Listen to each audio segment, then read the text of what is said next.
Welcome to the Exceptional Sales Leader Podcast with Darren Mitchell. If you're a sales leader looking to take your leadership to a whole new level, then this is the podcast for you. We'll be exploring tips, techniques and strategies to help you take your leadership to the exceptional level and allow you to enjoy more money, more meaning and better sales results.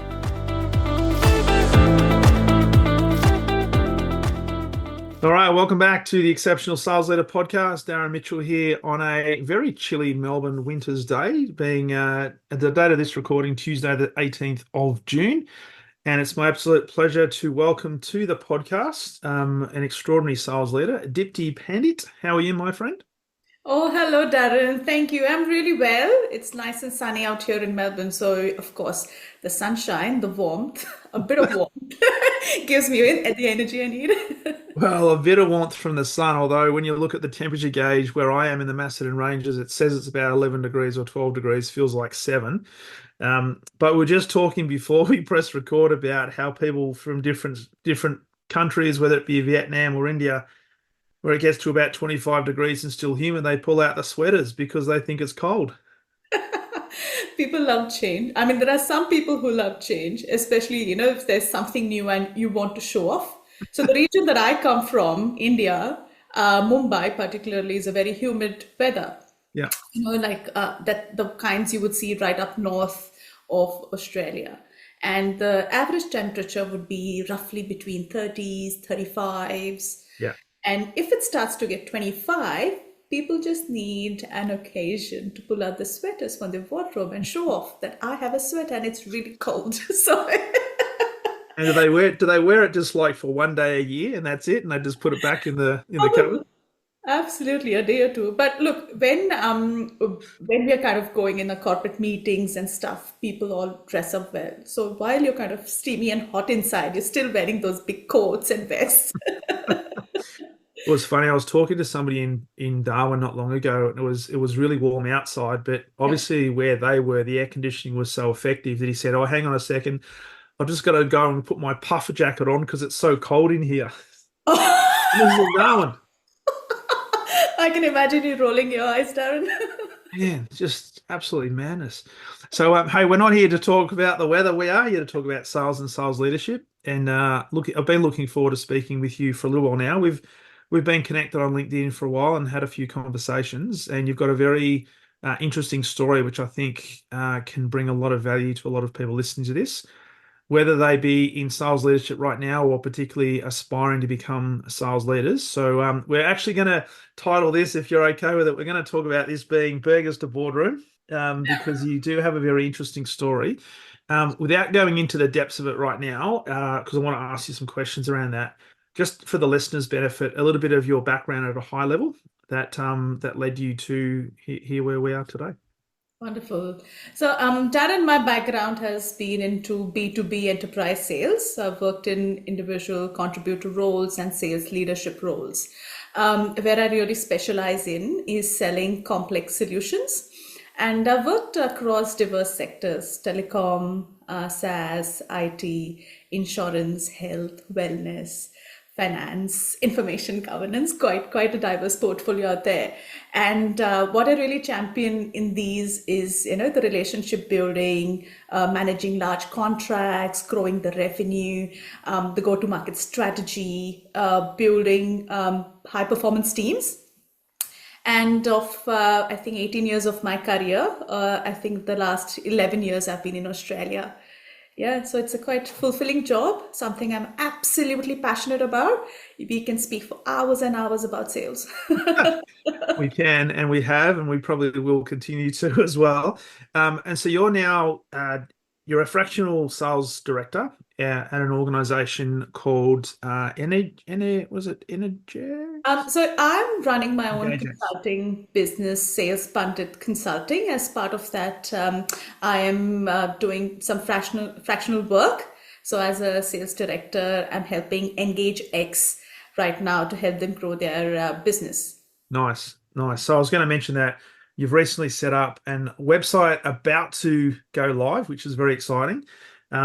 Chief Revenue Officer and founder of Sales Pundit Consulting, which is fantastic. Let's delve in a little bit to your background in terms of your story, because it's a very interesting story leaving India, and you had some senior roles over in India. Can you just talk us through, because a lot of people listening to this may have their own challenges and they might think, well, I've been brought up in Australia. My challenges are, well, how do I go from an individual contributor to a sales leader? But hopefully through your story, they might actually find that, you know what, there are some bigger challenges out there that people have to grapple with. And yours is a really interesting one. Can you just take us through, I guess, what prompted you to make the move to Australia, to leave the roles you had in India behind, and to start a new, well, really a new life, a different phase of your life? Absolutely. So I love sharing this story because, once you've lived a hard life and you've seen some sunshine and success, you always want to share some of these good learnings with others. So thank you for the opportunity to share my story. I'll probably go back a bit and give a background about how did I come into sales. So I come from this family where we have like a business family, so in an environment where both my parents have been in the family business. So my natural upbringing has been towards marketing, sales. A lot of conversations have been about finance, economics, and I have amazing parents who've groomed me into this ambitious, strong woman. Particularly my mother. Yeah. She she comes from a bit of a timid background, though she's very inspiring. But her focus has always been that if you really want to be successful, whether you're boy and girl, you need to have stage confidence, because stage confidence gives you that natural confidence and confidence in life and Mm. independence and stuff. So enrolling me very early into those elocution and debates and stuff, and that just groomed me into this probably a little more confident woman. Yeah. Fast forward in probably my graduation years, when I was doing my bachelor's in commerce, and I was a secretary of this orators club. And this club encouraged all the youngsters, whether you're in high school or you're studying in university, whatever stream you are, to encourage them about public speaking. And what we did was we would organize annual event. So Mhm. these would be inter-college or inter-school, university competitions. And one particular year, so normally these would be like a very tiny budget events. And this year we decided that we're going to scale this up massively, where the budget used to be, say, 2,000 rupees in Indian rupees, and this event was going to be 25,000 rupees. Right. So it's a great team. And I got this team to kind of go out, get sponsorships, and they were working hard with one particular dealer, automobile dealer, trying to get sponsorship. And this was from Honda.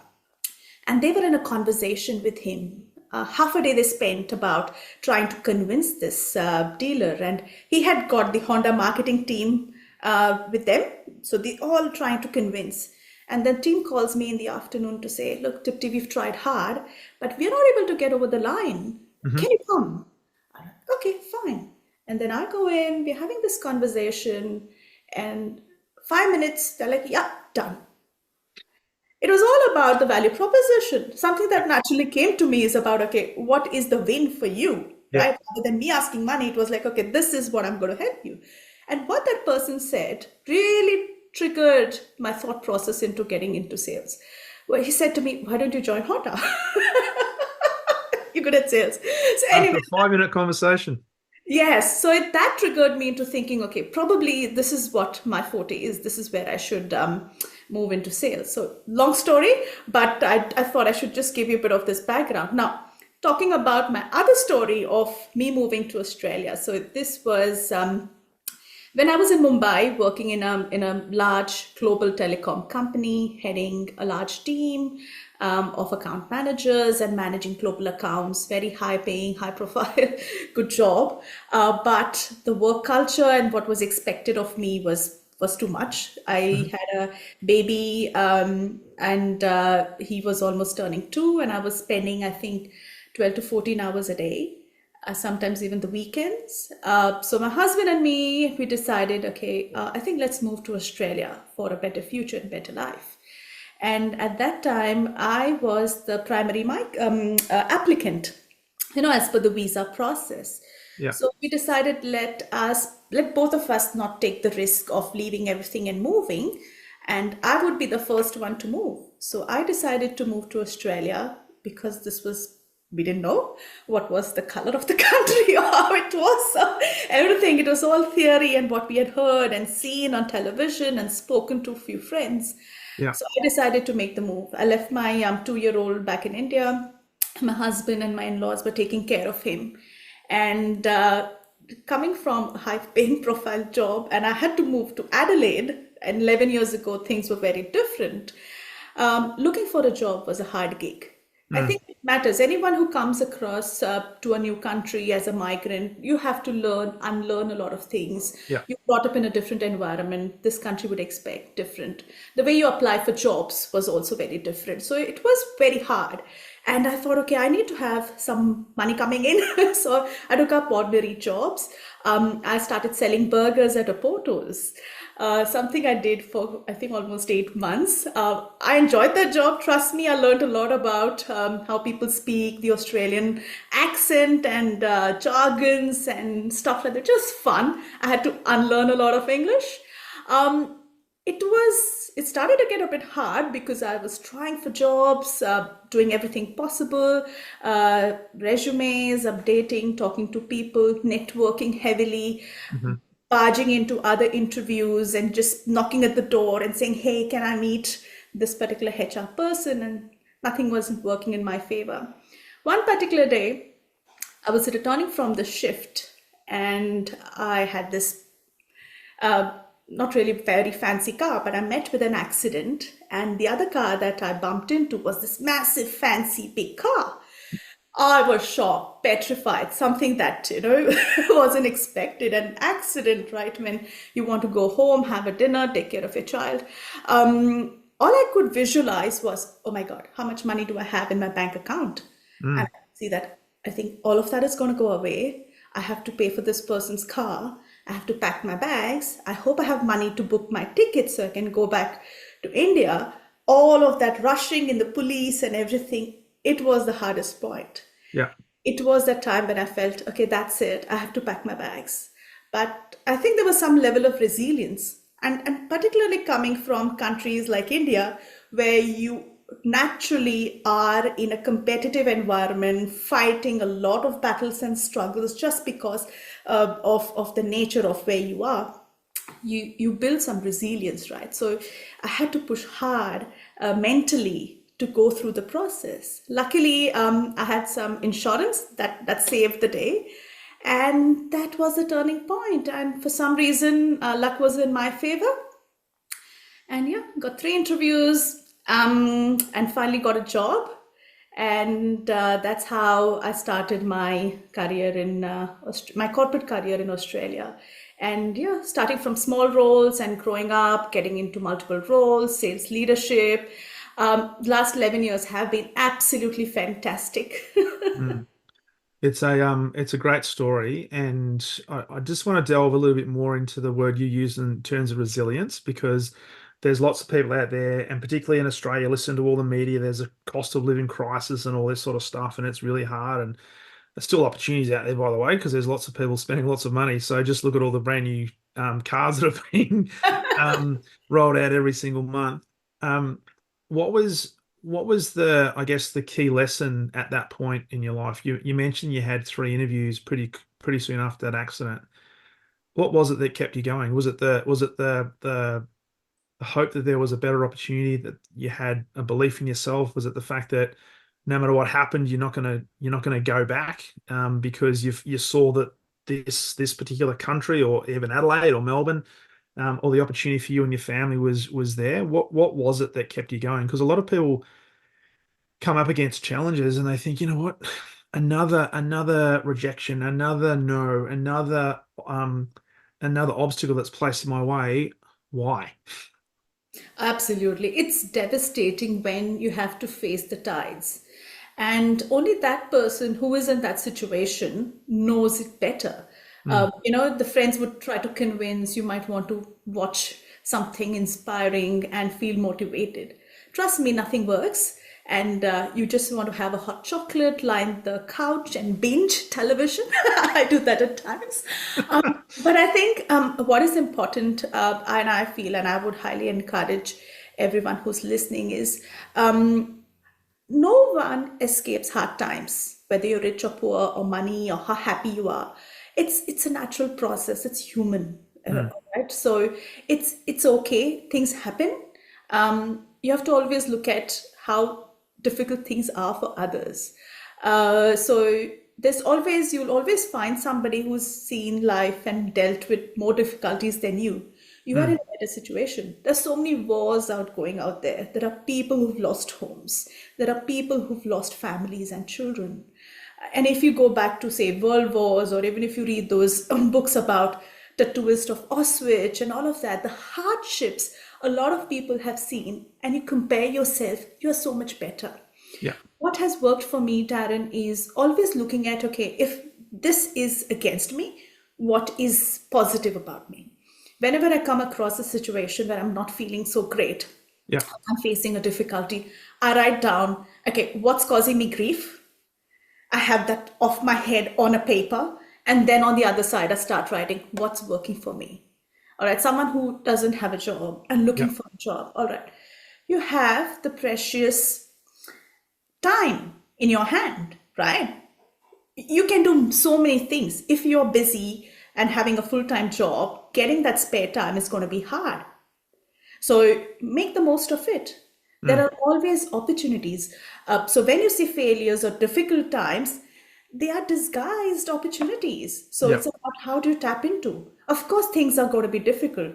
And as any leader, it's important to have a good morning routine, which includes a meditation, doing some exercise, yoga. This is something as a leader I have, not just as a leader, but just as a person, I have inculcated in my daily habits is about my morning routine. Mm. Come hail or storm, I do my meditation, I do my yoga. And that has helped me quite significantly in order to be that resilient, strong person, to just manage everything with a smile. And yeah, it works. It does work. It's hard if people are struggling how to meditate. There's so much out there. Go on YouTube, read. It's easy. Or reach out to me. I'm ready to help people. Well, it's interesting you talk about that because if you look at social media in particular, there's a lot of stuff on social media, probably less on LinkedIn, but more on Facebook in terms of, hey, press this button and we can guarantee instant results, et cetera, et cetera, et cetera. But at the end of the day, success, whatever that is defined as, for because it means different things to different people, takes work, right? And you need to be resilient. You need to stay for the long game, and you do need to have a routine because it's not a straight line. And it's so easy to think that, okay, I'm going to get taken care of. But one of the things I always talk to leaders about is the fact that no matter what's happening in your environment, as to whether you've caused that to happen or not, you've still got to take responsibility for it, because at least when you do that, you've got control over the response you can then put forward to the situation that you find yourself in. And we do have time, right? So no matter how bad things are, there's always somebody else somewhere that is going to be worse off. So thinking about, okay, with all the things considered, what can I be grateful for? Do I have right now my health? Can I do something to move forward? Can I engage with a prospective customer, or ring a client, ring a friend, whatever the case may be? Go for a walk, do that yoga. It's really important. No, no, absolutely. There is, it's the mindset, because when you start thinking about a particular problem, your Mm. mind is going to be flooded just about that. So it just matters, as I say, just go for a walk, step outside, listen to Yeah. podcasts. It just keep pushing, just moving on. It's like, as I say, hold on to hope, because even the longest of the nights have to face the dawn. So it's the dawn's there. There's going to be sunshine. Just hold on. Just push a little bit. It's about that stretch. And of course, not everything turns in your favor. So there are going to be things. There are going to be times which may not be in your favor. But it's about being positive, feeling positive, being hopeful, saying the positive things. Like my Mm. dad says, to be a successful person, or every successful person should have two stones or two crystals. One is the crystal of sugar, which is keep it on your tongue, which means you speak sweet, you be good, always talk good about others, and have a sweet language, use the right words. Their second crystal is about the ice, the crystal of ice. Keep it on your head for a cool head. So Yeah. it tells me have these two crystals with you forever. That's going to make you successful. But it's great. It's great advice because how many times, and just talk about the situation where you had that accident coming home from your shift, and you probably weren't feeling cool then. You could have been in shock. You could have been angry. Um, there's a lot of situations that people find themselves in that they react to it rather than thinking about logically what is the best way for me to respond in this situation. So that's great advice. Speaking well of people, irrespective of who they are, but also keeping a cool head, which means you're more in control over the actions and the language that you use in any situation. Yeah, yeah, absolutely.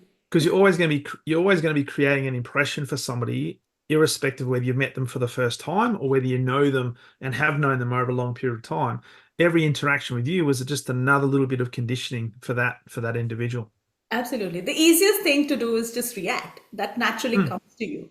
But Yeah, just think of just taking a pause for a 30 seconds or a minute. And just that pause can make so much of a difference. yeah, yeah. Because you don't know what future is going to be like. No, What's going to happen next? The person that I'm feeling angst against would be my savior or the person I really need the help from. yeah. So maintain the sweetness in your language. Try and be, as you said, control and situation. Absolutely important. Which is a really good piece of advice for salespeople and certainly sales leaders, because there'll be lots of situations where it's easy, particularly this time of year, given that for many companies, we've got the financial year ending on June 30, and there's a lot of pressure on a lot of sales teams to get the numbers in before the end of the month. So lots and lots of sensitivities out there. Absolutely. I think sales leaders of all other leaders in the business carry a lot of weight and pressure. Mm, The main reason being you are facing two sets of stakeholders. One which is external, your customers. Second is internal.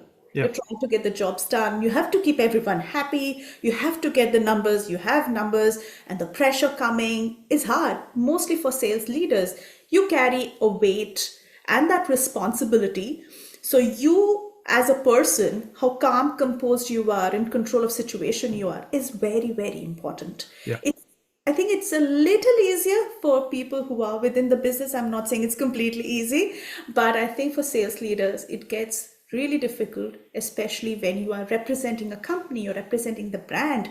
So you have to have that good face, value proposition, how you speak to customers, how Yeah. do you manage all of your internal conflicts and still show the value that you bring, and just kind of get through the complexity and make it look simple and nice and easy for the customer.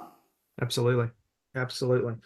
Um, so one of the things I'd like to delve into a little bit is some of the barriers that you might have faced first of all, coming to Australia 11 years ago, starting to sell burgers and then making the transition into corporate.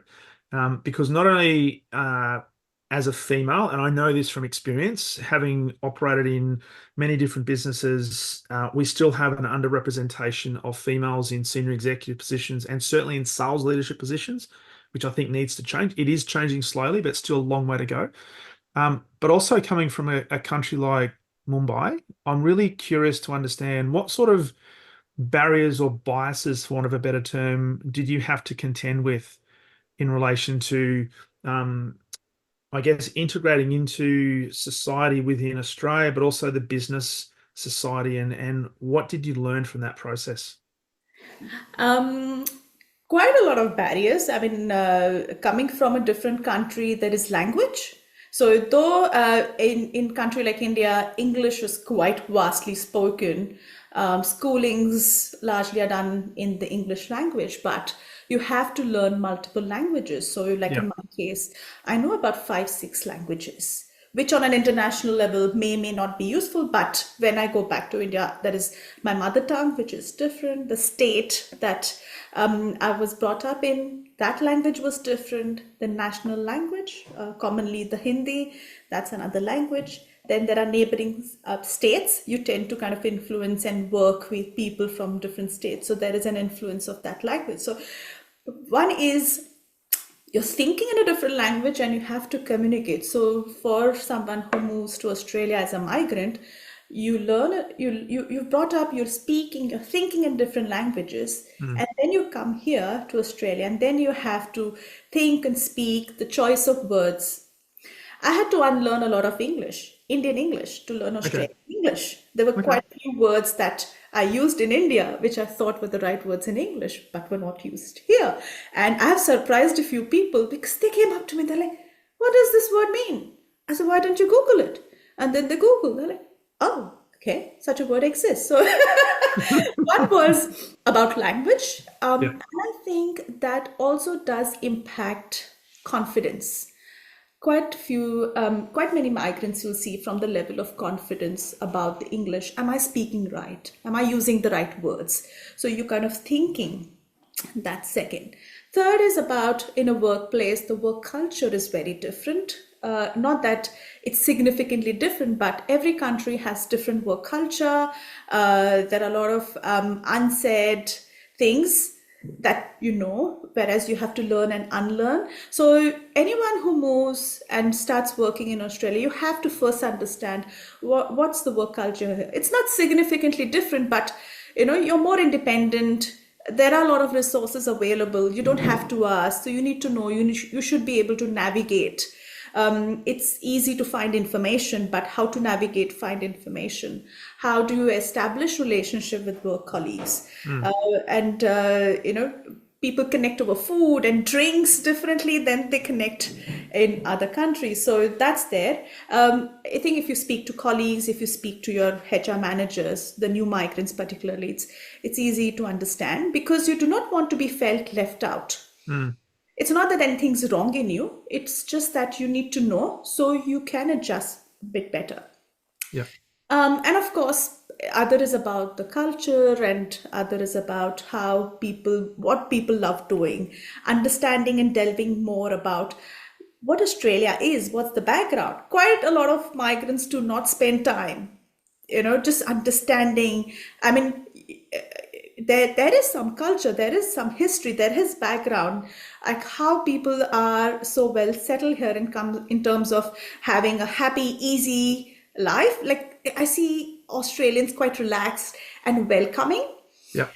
And I think the other important aspect is about creating a barrier for yourself. A Hmm. lot of people just create a barrier, just ring fence themselves Yeah. that, "Oh, this is not in my forte, or I cannot do this." So at the moment you're going to ring fence yourself, you're not going to step out of it. Particularly in a corporate career, if you want to grow, but if you Mm. ring fence yourself, how are you going to get out of a self-created barrier? Mm. You're creating a fear for yourself. So at the moment you start increasing that length, or widening the scope for yourself, that's when you're going to grow, and that's when you're going to learn. People are very helpful. You Mm. just need to know how to reach out, how to ask for help, just gel with people, have fun. There's lots to learn. And with that, what was your experience? I know you had those three interviews and eventually landed a job and got you on your way, but how did you have to deal with, for example, rejection, or the fact that you were dropping so many resumes off and nothing seemed to be happening? What kept you going? I think there is a strong influence of, say, my upbringing, or the culture of the natural resilience. But when we decided I wanted to move, I did not want to give up so easily. Hmm. And trust me, it's not a cup of tea for anyone. It takes time and effort. It is a lot of thinking. There's a lot of courage involved to take decision of uprooting yourself and moving to another country and settling. So it involves a lot of thought process. So you Mm. do not want to come across as a failure or someone who's lost the battle. You want to give it the best. So there is this natural resilience that was there in me. And I think the important aspect is that It's beautiful out here. It's an amazing country, such wonderful weather. People are amazing. The outdoors, the water, whether you're camping, hiking, and I've had some wonderful relationships that I've built either with my customers or my neighbors or friends. It's been so joyful. Yeah, As if I had to decide to go back to my country, I would be probably struggling to get into the train, going back into the corporate rut, or working those 12 and 15 hours. Whereas this is a wonderful life. The yeah. simplest things that you get here, which I really one should really appreciate, which people ignore. And I think you hit a really interesting point. And if you look historically, there's a lot of really successful migrant families that have come over, irrespective of the country, that they come with this work ethic that has just been instilled in them, and they come to Australia and see Australia as the lucky country, and they work hard. They just work hard, and they take the small things not for granted that perhaps some of others who live and have lived maybe for generations here in Australia, they do take things for granted. And I think that that's something that we can all take away is, don't take anything for granted. We live in a really lucky country, but you've got to put some work into it. And it's not easy, but it's worth it if you stay the journey.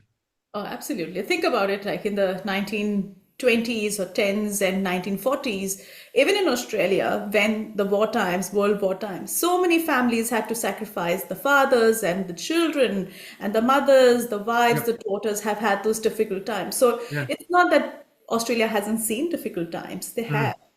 But it's just that the time we are in now, we are so lucky and privileged. Yeah. It's just that there's too much of social media.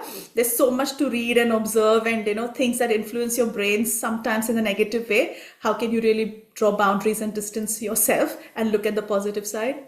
Absolutely, absolutely.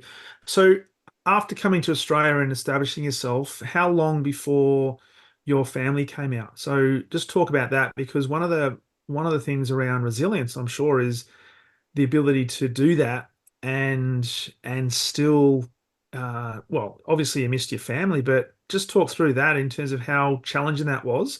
But what length of time were you out here before your family came out? I was on my own for, I think, about 7 months before my family came over. And yeah, those were the times when I was looking for an accommodation, shared room with the other university students. In a way, it was so different because there, you have maids, you have drivers, everyone's taking care of you. You're this corporate woman getting in and out of the car and the house and workplace and everything sorted and food's ready on the table. But coming here, you have to do everything, shopping and traveling in the bus and navigating, just trying to understand how things of the place work. So that was that. But I think largely from searching for job or even knowing and studying, talking to people, because back then we didn't use internet as much as we do today. Yeah, So though internet was available, so you still had access to few things, but you were still dependent upon people, more conversation, asking for information and trying to find. So one was about navigating, trying to find the right information. And importantly, I think it was for me just just learning and settling, like what am I missing when I'm applying for jobs? What am I missing here? Why am I getting those rejections? mm, I remember my first interview, I got a phone call for this application, and that lady spoke to me. She asked me a few questions. First of all, I was petrified that I got a call. Second was just understanding the accent. mm, I remember what a fiasco it was. I was just struggling hard to understand what she was saying. And then after that conversation, I said to myself, okay, what am I thinking? Am I looking for, what's the future going to be? I'm not understanding English. It was just that moment where I was just scared and petrified. There's so much going on. So it was just about, slowly understanding the accent, being calm, composed, and talking to people. But in terms of resilience, for me, missing family, of course, was a big thing. My son was really small, two yeah, years, tiny bub. He would not talk to me on Skype back then because if he spoke to me, he would feel really upset. and Yeah. it was hard for my in-laws to look after him. So I just spoke to him on the phone, not come on the video. So I did miss him. And I had to go about stripping off my resume, making like a one pager where I could show bare minimum experience and going about in different malls and shops and convincing those 18-year-olds and 17-year-olds to say, look, hey, I'm looking for a job. When I would look at those shops and say, I could probably design your go-to-market strategy, but hey, let me shut my mouth. So that was interesting. The first time I did that, I took copies of resumes and I went about handing over those resumes. I could not. I just walked the entire mall. I went to every shop. I could not gather the courage to ask for a job in those retail shops. Right. And I walked out thinking, okay, what next? How do I break that barrier? Because I was scared, fear of rejection, fear Yeah. of not getting a job, fear of not making my life happen in Australia. So, but yes, I had to push myself, break those barriers, go reach out, drop resumes. And then, naturally I learned speaking to few recruiters, reaching out. One thing which I'm really good at is about networking and building relationship Hmm. and having that confidence. So for me, I went about talking to the HR, the recruiters, asked them for a coffee catch up, reach out to the business heads. I did that left and right center. I just did it. And my first job was through that. Though I got those 3 interviews, but it was through networking, being bold and fearless, out and Yeah. about, and saying, look, I'm good at this. I need my first job. So it worked. Nice. And fast forward today, I know you've got the sales consultancy business up and running. Let's just talk about some of your, I guess, key practices, best practices, if you like, as for sales leaders, because I know your target market is people who are aspiring to become sales leaders, but also working with sales leaders and businesses in terms of sales enablement. What are some key things that you hold dear to you in relation to um, best practices when it comes to leading a sales team, leading a business, creating the go-to-market strategy, creating great customer experiences? What do you think we need to really focus in on? Because there's probably a smorgasbord of things. And again, look at social media and they'll say, do this, do that, and everything will be fantastic. But what have you found are the fundamental best practices that I think are non-negotiable? First and foremost, as a sales leader, you need to absolutely love the product or service that you're selling.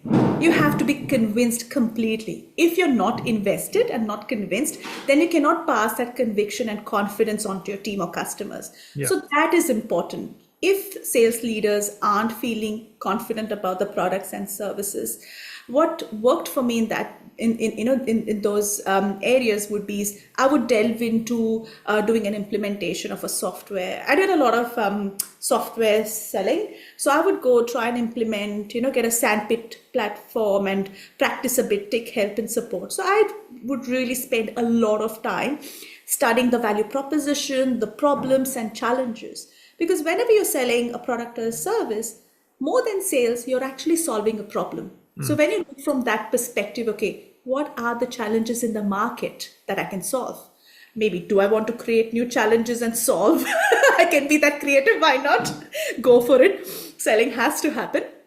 But one is first foremost, I would highly insist on being really good with the product service, doing the education, learning. There's a Mm. lot more available. Spend time with your solution architects or you spend time with your developers.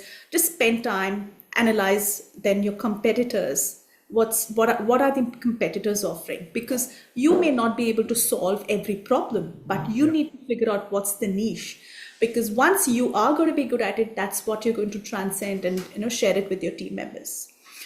Second thing is treat your team the way you want to be treated. I see sometimes sales leaders are very focused. They cannot differentiate, or they cannot break that salesperson and leader in themselves. Particularly the ones who've been good in sales and have been promoted, they want to do everything themselves. So it's like, no. You need to be a good leader. You need to treat people really well. You need to treat your customers, but you need to care for your people. Normally, salespeople you would see across the board are very passionate. They Mm. love selling. They love customers. it's not a problem about a person. It could be a problem about the process. So how can, as a leader, you make their lives easy?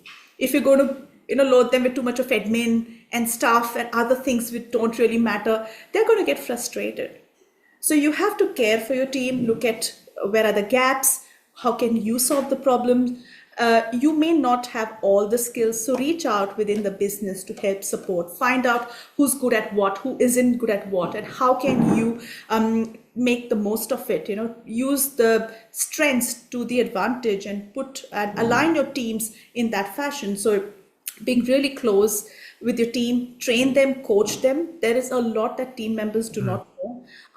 And when you are in a leadership position, you are in a powerful position to fix a lot of nuances or processes. Do that. It's very important. I get frustrated when I see organizations where, the processes aren't fixed and, there are these age-old formats and processes and the teams have to bear the brunt. The front-ending sales team have to sell. They have to have the time and the bandwidth for that. So as a sales leader, make sure you do that. Third thing is about really managing customers. You have to be out and about with your customers. The customers should know you. So meeting your customers, though you might not be regularly in touch with your customers, but you have to either participate in those strategic meetings or organize those meetings, but the customers have to see you. So that's important. And then sharing the information with the leadership, what you want. Not always you can win, but how well you present, how well you can analyze what's happening in the market, how can you share the insights to the business?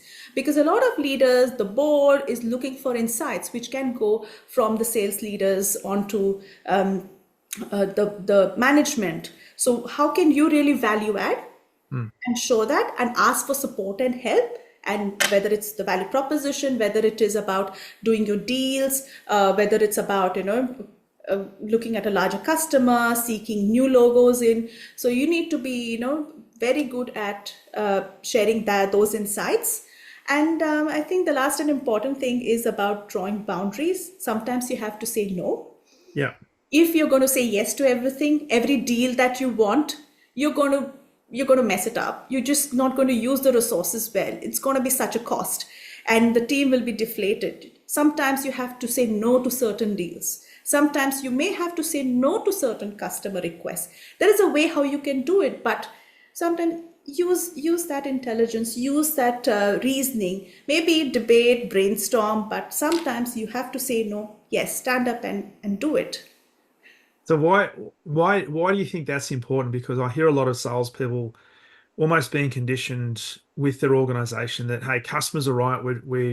We work so hard to bring a customer in. The last thing we want to be doing is saying no to them.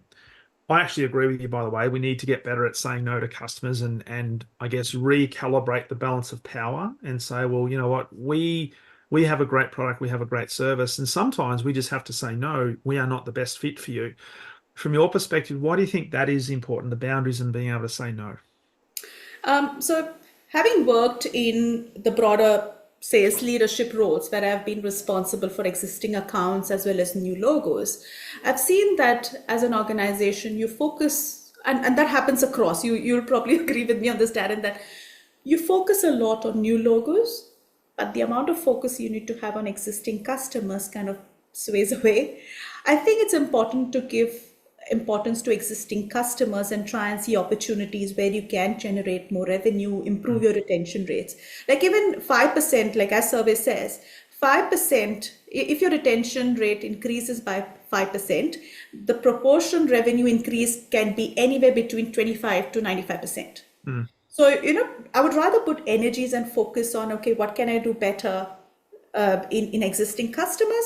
Of course, new logos is important. You need to keep having that pipeline filled in. But we all have limited resources. We have costs. Bottom line does matter, right? While you want new customers, you have to think from not just finance point of view, but just step into your CEO's role, right? The way your CEO want to see it. Yeah. Step and think like another bigger leader as to, okay, what is at the bottom line? So Well, if you have a lot of money, just go and spend it. But that does not happen in a business. You always crunch for resources. So it is important to figure out what are the objectives of the business, what are the plans for the future, what is company strategy, because Mm. that is very well thought of, right? The business has discussed with the board, you've got an approval, so you have a framework ready. So anything you do has to be within that framework. If it's outside that scope, that means it's not okay right now. You might want to pursue those opportunities for the future, but there is a reason. Otherwise, you're going to be spread too thin. You cannot be jack of all trades. Yep. It's a recipe for disaster. You want to be focused. Mm. You want to have that niche, because don't forget that customers are also seeing you. Mm. Like, for example, if you have these 20 tenders, right? You might want to qualify and see, out of these 20, am I really good at all 20, or can I just qualify for 4? Because at the end of the day, what you're going to input, the customer is going to see you. It's and you want to be there in the market for a long time. If you Mm. just want to be in the market for 2 years and wrap up your business, then it's a different story. Then I would say, yep, go for it. But for the long term, sustainable business and growth, it is very important to be strategic, to have a framework on, okay, what are my do's and don'ts? What's going to qualify or not? Like, Mm. I came across this new sales methodology, the right model, by Andrew Phillips, who's CEO of CEO-led sales as well, and director of EngageX. So he mentions very clearly about this sales methodology, the framework of 4 C's, and that's an amazing framework. Like, do I have credibility in the business, Yeah. right? Am I creative? Am I offering a creative solution? Am I in control of what I'm offering and influence the customer? So with that framework, it's important for business leaders to look at, okay, is this viable or not? Yeah. Otherwise, there's no point. You'll be bleeding for money. Mm. You will be having frustrated teams, and you will not be focusing on things that are important. And you're not setting up yourself for success for the long term. It's really interesting you talk about that. I was just, as you were talking, I was reflecting on all the big tenders I've been involved in at some of the big companies, and it was almost like, well, we've got to bid for these because we are the big behemoth, right? The company. And so today, what I learned from that process is we have to get better at saying no, and it's almost getting better at qualifying out a customer as distinct from qualifying in a customer. And you've got to have things like compelling reasons, a compelling event. What's the budgetary process? What's the decision-making process? Um, is this a top priority, immediate priority, or a long-term priority for the customer? All these things have to be considered before we even put forward, because as you rightly say, particularly for the big ones, there's lots of resource that's required, which is a cost to the business. And in a tender process, the customer ultimately should win because they get people bidding for their business, right? We as sales leaders almost have to take a slightly different view and say, well, why should I bid for this business, right? Is this good for me? Is it not good for me? And make decisions clinically based on that. And I think your 4 C's is a great way to do that in terms of credibility, creativity, control, etc. Um, so there's a lot going on for a sales leader. And you also said something really important there is, as a sales leader, sometimes sales leaders are created based on being really good salespeople. And once you make that transition, it's really important to know what your role is now in the company, in the sales team. Your role is not to sell, right? Your role is not to be the white knight coming in on a horse at the last minute and doing the great deal and then walking away with all the accolades. You're there to facilitate hopefully good outcomes for your team. What are your thoughts on that in terms of your experience and your approach? See, when we talk about the larger sales teams and sales leaders, normally I've seen is there is a sales budget and you have to hit the target, right? And your commission is based on that, which is all okay. Where I've seen things differently is I look at the margins. Yeah. Again, to qualify, is that deal going to give you the margin? Because when you are in those competitive deals, pricing is not always the only thing. If you're Mm. just too focused on pricing, then trust me, don't go for it. You have to look beyond that. You have to look, okay, what problems am I solving? What's the value proposition? How am I going to get there? Am I ready for it? Do I have existing examples where, I have done some business and can I showcase that to my client? And there needs to be good amount of account management gone into that account as well, particularly if you're having to bid for an existing customer. So all of those factors are important. So just chasing your budget and numbers and commission, that is not the only thing for sales leaders. You have to look at, okay, what is my revenue growth? Am I gross margins enough? You also need to look at the sales cost. Like I've seen in I was working for this client, and for them, I was frustrated to see some of their sales processes. It was just boiling my blood. Well, they were not really successful in getting some deals. As a deep dive, I got to know that approval process took 20 days. I'm talking about large deals, right? I understand that as management, you want to have approval matrix and Yeah. you want to get those deals reviewed. But for God's sake, you cannot have 20 days approval time. The speed at which you deliver a proposal, or you go back to the lead and then quickly you qualify, that speed is very important. Yeah. So some of these processes have to be broken, right? You need to have resources available to help the sales team. You cannot always say that, yeah, go out and sell. If you're Yeah. not selling, this person is wrong. That's a wrong approach. Have you given the tools? Have you given the necessary equipment and the resources to enable your sales team to perform? That is so important. And that's one of the areas that I work with Sales Pandit Consulting is help these organizations, show them a mirror. There are so many blind spots out there. That's so much missing. And these are small things. These are not big things. But if you can really crack, identify, and resolve for this, you can have better sales.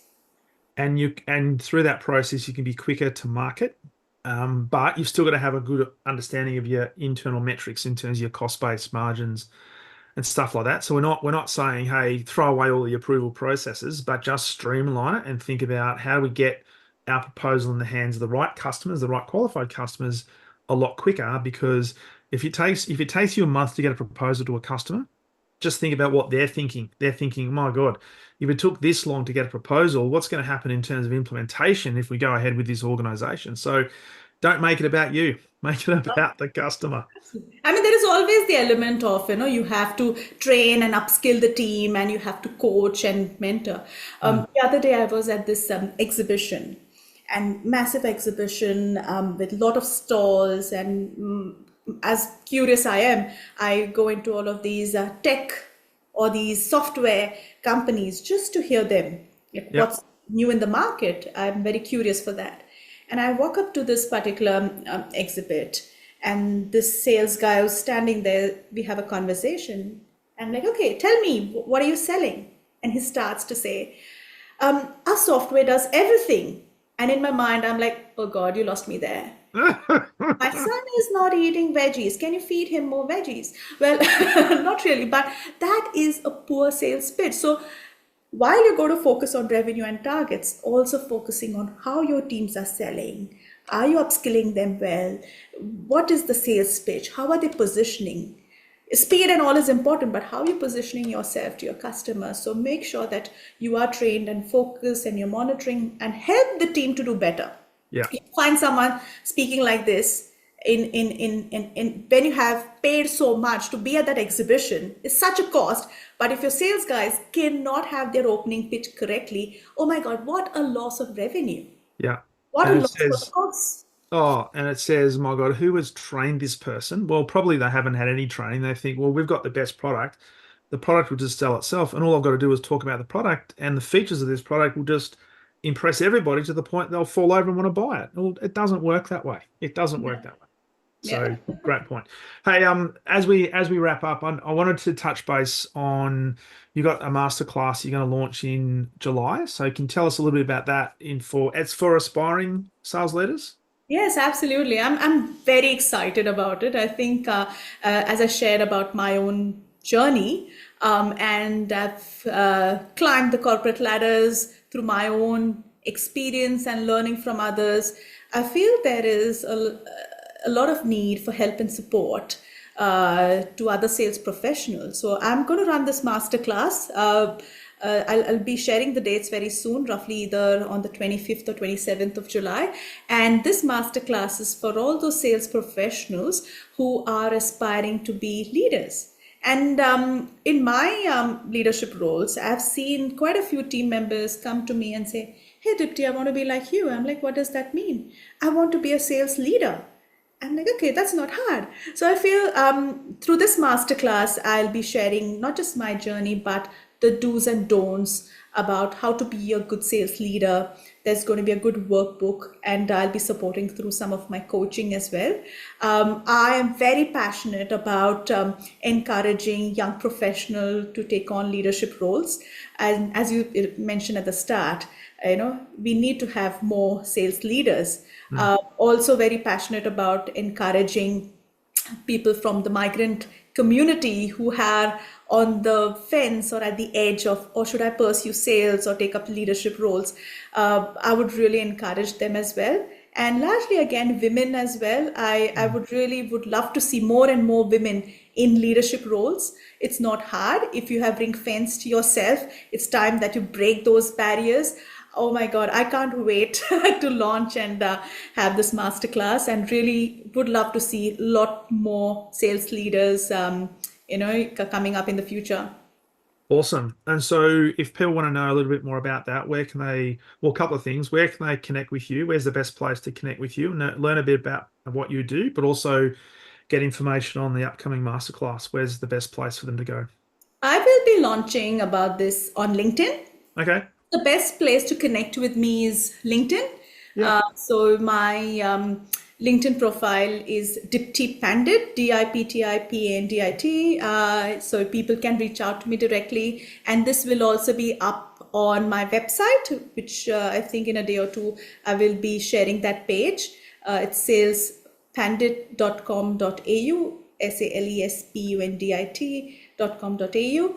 And then I'll be sharing more information on LinkedIn as well. So if anyone wants to know more, LinkedIn is the place to go. I tell people, if you want to contact me on LinkedIn. I may not pick up my phone. Nah, awesome. Hey, Dipti, this has been a great conversation. Greatly appreciate you jumping on. As we bring this to a close, what would be, if there was one piece of advice that you'd give to an aspiring sales leader who wants to become, I guess, exceptional in their field, what would that advice be? Don't stop dreaming and don't doubt your dreams.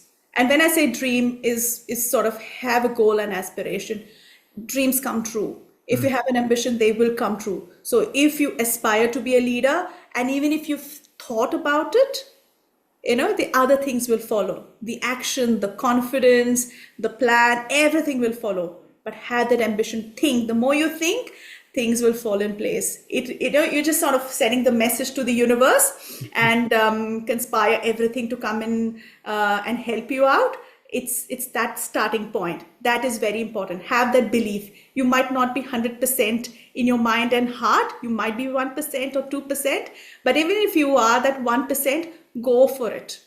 Nice. If anyone wants to reach out and, probably have questions, I'm always ready to help people. So feel free to reach out to me on LinkedIn if you have any other questions about Love it. And the other thing I'd add to that is don't forget to bring your sugar crystal and your water crystal as an ice crystal. So keep a cool head, but also be careful of what you say to people. Always treat them with respect. Hey, Dipti, absolute pleasure. Thank you so much for being a guest on the Exceptional Sales Leader podcast. Thank you so much, Darren. It's been such a wonderful conversation, and sales is such an amazing, passionate topic. Thank you for giving me the opportunity. It has been wonderful talking with you. Terrific. Thanks very much.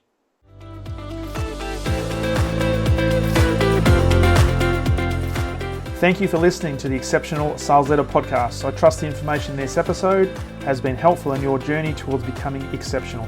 And remember, please take the time to rate the show, subscribe to the show so other people can find it. But also, if I can help you, jump on my calendar, go to leadwithdarren.com and let's have a conversation about how I can help you along your journey to being exceptional.